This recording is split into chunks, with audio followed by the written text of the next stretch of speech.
भूतिया आईना। रीना एक छोटे से शहर में रहने वाली एक युवती थी। उसे पुरानी एंटीक चीज़ें खरीदने का बहुत शौक था। एक दिन वह पास के बाजार में घूम रही थी, जहाँ एक पुरानी वस्तुओं की दुकान पर उसकी नज़र एक अनोखे राजशाही आईने पर पड़ी। आईना काफ़ी बड़ा, उसके किनारे पर काले और सुनहरे रंग की नक्काशीदार फ्रेम था जो उसे रहस्यमय।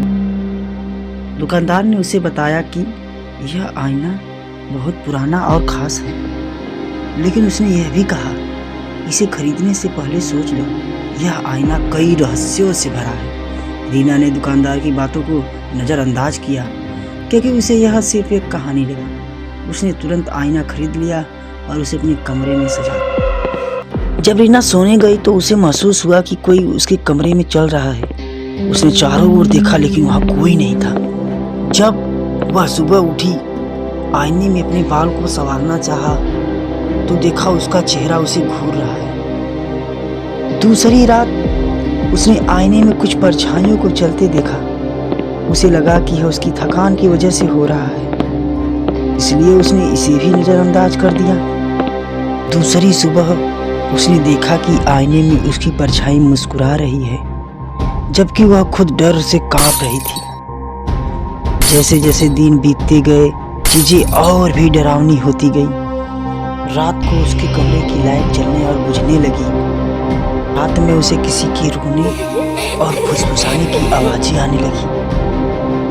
आईने के पास रखी चीज़ें अपने आप गिरने और हिलने लगी। एक रात जब रीना सो रही थी तो उसे लगा कि कोई उसका नाम कर रहा है।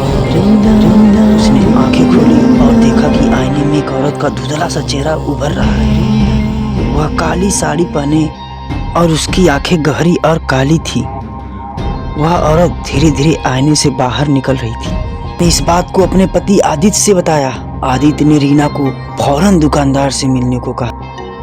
रीना ने दुकानदार से पूछा, अब मैं इसका क्या करूं? दुकानदार ने कहा, आईने को जलाना या तोड़ना मत, इससे आत्मा क्रोधित हो जाएगी। इसे किसी सुनसान जगह पर छोड़ दो। रीना और आदित्य ने सोचा कि इस आईने को नष्ट कर देना चाहिए। वे आईने को तोड़ने की कोशिश करने लगे, लेकिन जैसे ही उन्होंने हथौड़ा उठाया, आईने से एक भयानक चीख निकली। उस चीख से कमरा कांप उठा और आईने के अंदर से रानी की आत्मा प्रकट होने लगी।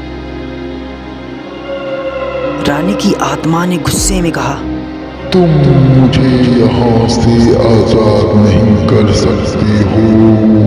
यह आईना मेरी कैदगाह है और जो इसे तोड़ने की कोशिश करेगा, मैं उसे अपनी दुनिया में खींच लूंगी। उस रात रीना ने हिम्मत जुटाई और आईनों को एक पुराने कुएं में फेंक दिया। लेकिन कहानी यही खत्म नहीं हुई। कुछ दिनों बाद रीना को अपने कमरे की खिड़की पर वही औरत दिखाई दी। वह धीमे स्वर में कह रही थी, तुमने मुझे नहीं छोड़ा, मैं अब भी यही हूँ। रीना ने अब वह घर हमेशा के लिए छोड़ दिया, लेकिन वह आईना अब भी किसी कोने में अपनी अगली शिकार का इंतजार कर रहा है।